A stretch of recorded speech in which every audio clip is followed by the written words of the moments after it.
region between luxury and merely premium cars is a misty space in which the Nissan Maxima, the brand's flagship sedan, contends against the likes of the Toyota Avalon, Hyundai Azera, Kia Cadenza, and Chevrolet Impala, to name just a few. What are the determining factors?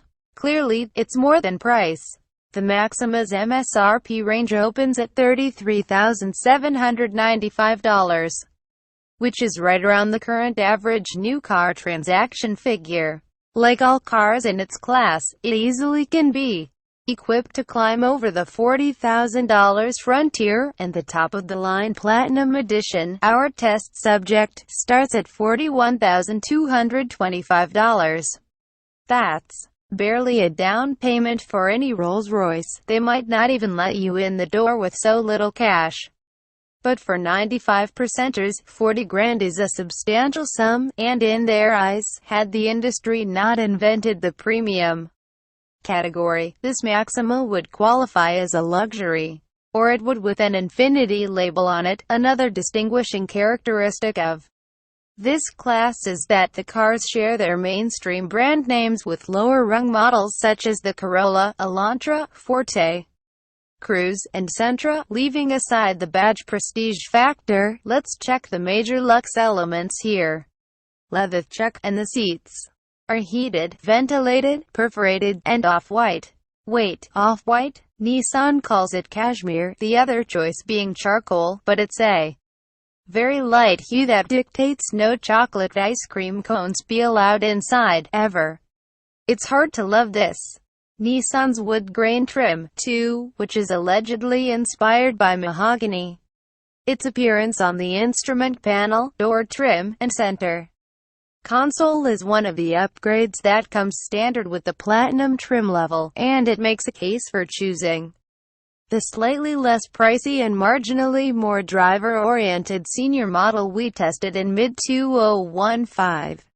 Regardless of the optics, there's lots of room inside, comprehensive infotainment and connectivity, first-rate audio, upscale appointments, quality materials, and low levels of interior noise, regardless of vehicle speed or pavement surface. On the outside, the Maxima may not have the understated elegance of high-end rides from Europe or the in-your-face individuality of recent Cadillacs, but its various angles and creases make it at least as intriguing to look at as any Azera or Impala. And that front-end treatment, Nissan calls this new family look V-Motion, contributes to a curbside presence that makes it hard to ignore.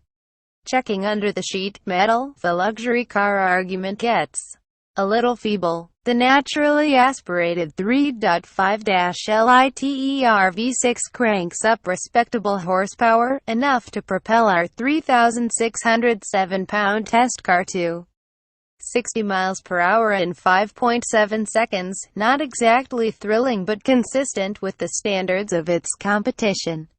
Despite its 300 horsepower, the Maxima's powertrain is the key factor keeping it out of the luxury ranks. Front-wheel drive and the Xtronic continuously variable automatic transmission (CVT) do not surpass rental car norms.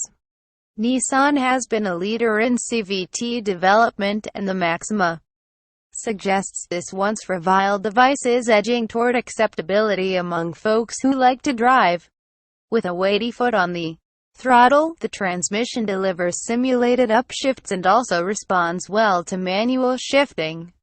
However, a firm foot on the accelerator is required to get into the stepped shift logic. Moderate throttle input still produce strong hints of the classic slipping clutch CVT response, a sense of the transmission trying to keep pace with the engine. On back roads, the top Maxima gives a surprisingly good account of itself, with a button-down chassis and suspension tuning that's firm enough to keep cornering attitudes reasonably level and responses to steering inputs reasonably prompt. Press the throttle hard in a decreasing radius turn,